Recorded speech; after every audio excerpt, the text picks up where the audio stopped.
This is Mariam Farooq from Kishmish. आज मैं आपसे मानसून से रिलेटेड बात करूंगी। मानसून में हमारा स्किन बहुत ज़्यादा ऑयली हो जाता है, उसकी वजह से जिनकी एक्नी प्रोन स्किन होती है, एक्नी से रिलेटेड मुझे बहुत ज़्यादा सवाल आते हैं कि हमारे चेहरे पे एक्नी है, इसको हम किस तरह डील कर सकते हैं।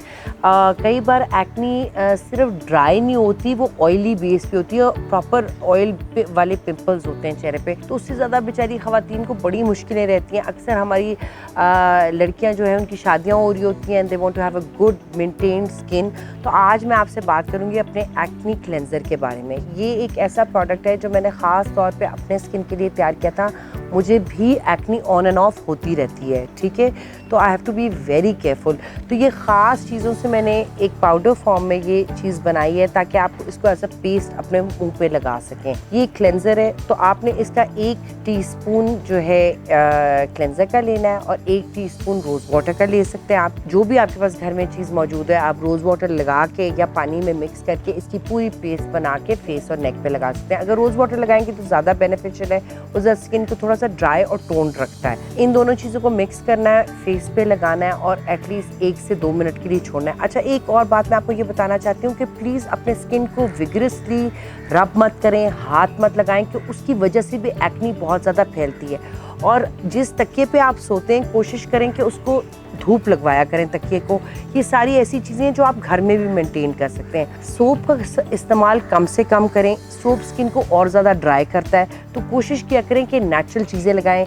जिनके पास ये चीज़ें घर पे अवेलेबल नहीं है, वो फ्रेश एलोवेरा लेके भी अपने स्किन पे लगा सकते हैं, उससे बहुत ज़्यादा स्किन टोन्ड रहता है। ठीक हो गया।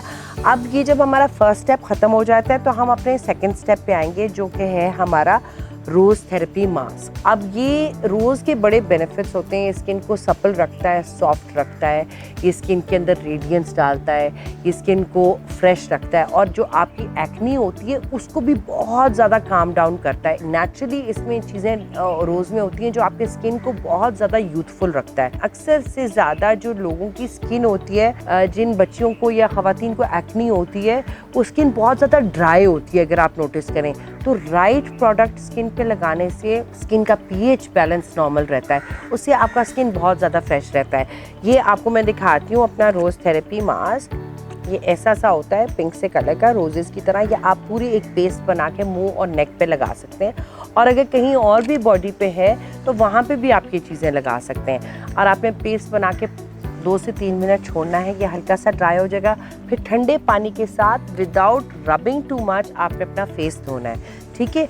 ये आप फ्रिज में रखा करें। ये जब ठंडा ठंडा आप अपनी एक्नी पे लगाते हैं तो बहुत ज़्यादा मज़ा आता है उसको लगाने से। ठीक हो गया। अब आते हैं हम अपने लास्ट स्टेप पे, जिसका नाम है रोज़ हाइड्रेटिंग जेल। ये मैंने अपने हाथों से बनाई है। I love this product. मैं हर वक्त ये लगा रही होती हूँ क्योंकि इसकी खुशबू मुझे इतनी ज़्यादा पसंद है।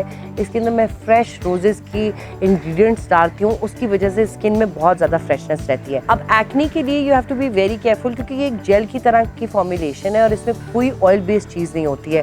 तो ये आपके स्किन को सूद करता है, उसको टोन्ड रखता है, उसके अंदर नेचुरल सी ग्लो डालता है। जो एक्नी है उसको भी बिल्कुल मेलो डाउन और रेडनेस को भी मेलो डाउन रखता है। तो मैं चाहती हूँ कि आप ये सब यूज़ करें घर में। और जो लोग बहुत ज़्यादा भी अपना स्किन धोते हैं, वज़ू करते हैं, उनके लिए भी बड़ा मसला होता है, तो उनको भी चाहिए कि हर वक्त रोज़ हाइड्रेटिंग जेल लगा के रखें किचन में काम करने से पहले भी, क्योंकि ज़्यादा ऑयल एक्सीड जब होता है तो उसकी वजह से भी एक्नी फैलती है। तो कोशिश करें कि ठंडे पानी से मुँह धोएं और उसके बाद ड्राई करके टिश्यू से, तो उसके बाद rose hydrating gel. I hope you all like it and enjoy it, and please let me know your feedback. Thank you very much. अल्लाह हाफिज़।